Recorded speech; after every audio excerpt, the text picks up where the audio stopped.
মোহতারাম, আমাদের আজকের এই আলোচনার একদম সার নির্যাস যদি আমরা বলি যে একটা হাদিসই আমাদের জন্য পুরা মাহে রমাদানটা আমাদের জন্য অর্থবহ এবং গুরুত্বপূর্ণ হয়ে ওঠার জন্য যথেষ্ট।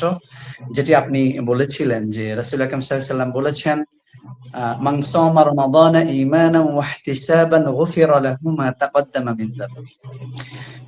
যে ব্যক্তি ঈমান এবং ইহতিসাবের সাথে মাহে রমাদানের সিয়াম গুলো পালন করবে, আল্লাহ রাব্বুল আলামিন তার পূর্ববর্তী গুনাহগুলো মাফ করে দিবেন।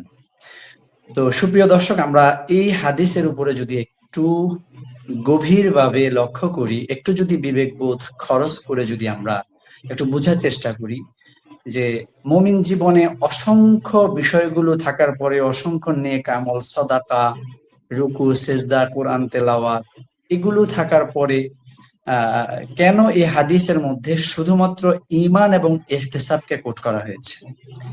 দেখেন, ঈমান এবং ইহতিসাবকে এই কারণেই আনা হয়েছে যে একজন মুমিন বা একজন মানুষের জীবনে যতগুলো নেক আমল, এই নেক আমল আল্লাহর দরবারে কবুল হওয়ার জন্য পূর্ব শর্ত হচ্ছে তার ভিতরে ঈমান থাকা।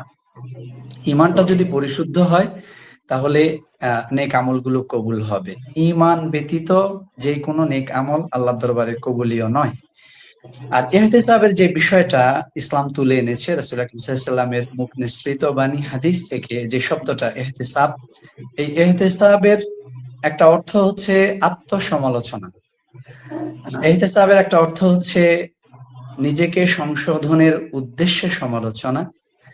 এই ইহতিসাবের উদ্দেশ্য হচ্ছে নিজেকে নিজে মূল্যায়ন করা।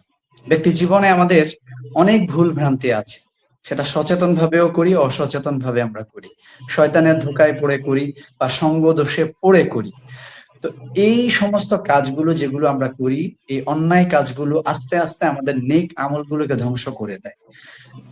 আল্লাহ রাব্বুল আলামিন বলেছেন যে খলিকাল ইনসানু দাঈফা, মানুষকে দুর্বলতম চিত্তের করে অধিকারী করে তাকে তৈরি করা হয়েছে। সেই জায়গা থেকে আমাদের ভুল হওয়া স্বাভাবিক, আমাদের দ্বারা অন্যায় হওয়া স্বাভাবিক, আমাদের দ্বারা গুনাহ হওয়া স্বাভাবিক।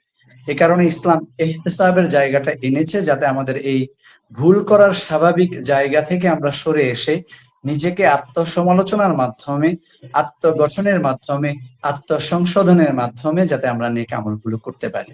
এ কারণে ইসলাম এই দুইটা শব্দকে আমাদের সামনে এত গুরুত্বপূর্ণ করে তুলেছে সিয়াম পালনের ক্ষেত্রে। কত সহজ ব্যাপার!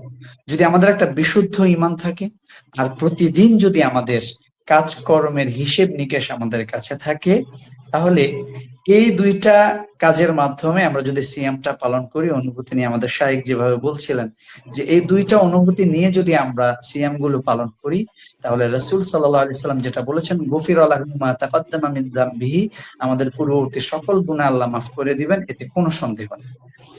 তো শেখ, আমরা আপনার এই আলোচনার মাধ্যমে আমাদের দর্শক বৃন্দকে আমরা জানাতে চাই যে আমরা আমাদেরকে যারা দেখছেন, ঈমান এবং ইহতিসাবের সাথে বাকি মাহে রমাদানের বাকি দিনগুলো যাতে আমরা অতিবাহিত করতে পারি, যথাযথভাবে যাতে আমরা সিয়াম পালন করতে পারি, আল্লাহ সেই তৌফিক আমাদেরকে দান করুন। পাশাপাশি আজকে শেখ, আপনি আমাদেরকে ব্যস্ততার মাঝেও সময় দিয়েছেন, আমরা আপনার কথা শুনেছি, আবারও কোনো একদিন শুনবো ইনশাআল্লাহ।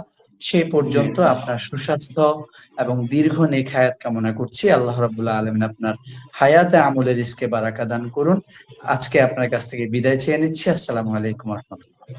জি, সুপ্রিয় ইনশাআল্লাহ। দর্শক, এতক্ষণ পর্যন্ত আপনারা দেখছিলেন পবিত্র মাহে রমাদান উপলক্ষে এডুকেশন টাইমস এর নিয়মিত আয়োজন রমজানের কথা।